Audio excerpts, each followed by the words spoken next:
En réalité, chez camarades d'Afrique, vous savez qu'à Tezawaten, il y a eu 2 combats.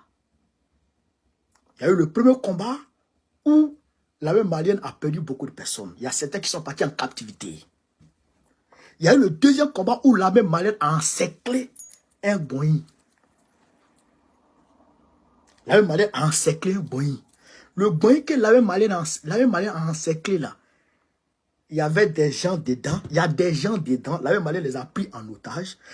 Normalement, vous avez entendu qu'il y a des tractations qui sont en cours pour faire des échanges de prisonniers entre ceux que les taureaux ont pris dans le camp de l'armée malienne et puis les Russes et ceux que l'armée malienne a pris.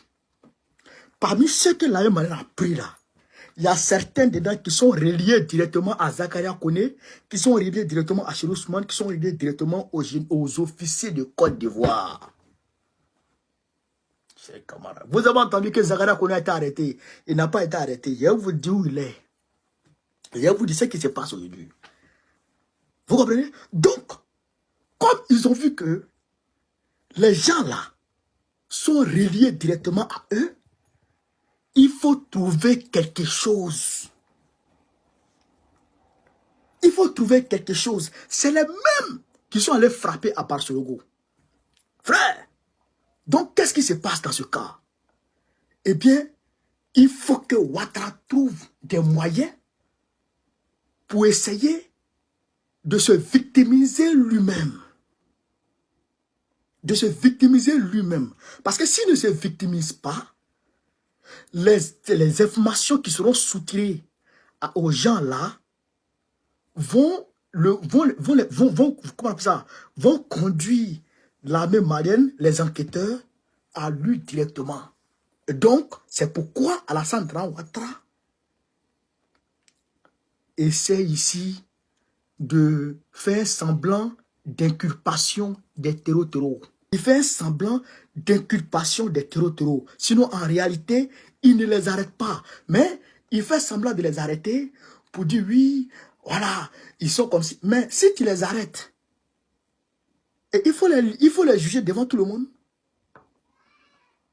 Il faut les juger devant tout le monde. Mais il ne va pas faire ça. Il est en train de les arrêter pour se victimiser, pour dire que moi-même je suis victime du terrorisme. Avant l'attaque de Tezawaten, eh bien, Zakaria Kone, qui gère aujourd'hui l'unité projectile basée à Anyama, il a dit qu'il partait en mission. Eh bien, la mission là, depuis qu'il est parti en mission, on ne le voit plus. Vous comprenez ça? On ne le voit plus. Donc, dans la caserne, dans le camp là-bas, les gens disent soit il est blessé, soit il est tué, ou il est quelque part. C'est pourquoi vous voyez que les informations sortent sur les réseaux sociaux pour dire « Ah, il a été arrêté par l'armée française, il a été arrêté par la gendarmerie avec 6 autres de ces gars, il a été ceci. » Pourquoi tout ça se déroule au même moment? Ces éléments sur le terrain ne le voient plus. C'est eux qui m'ont donné l'information, ils ne le voient plus. Bon, il est où? Sûrement, le gars était sur le terrain de Tezawaten. Comme il a confiance en lui, il était sur le terrain de Tezawaten. On dirait qu'il a été frappé, soit il a été blessé, ou il a été tué, ou il a été attrapé. Dans tous les cas, ça ne va pas. C'est pourquoi on dit l'armée française l'a arrêté. Mais si l'armée française l'a arrêté, en Côte d'Ivoire, comment l'armée française va l'arrêter? Si l'armée française l'a arrêté, mais il faut que les Ivoiriens fassent une déclaration. Ça ne va pas.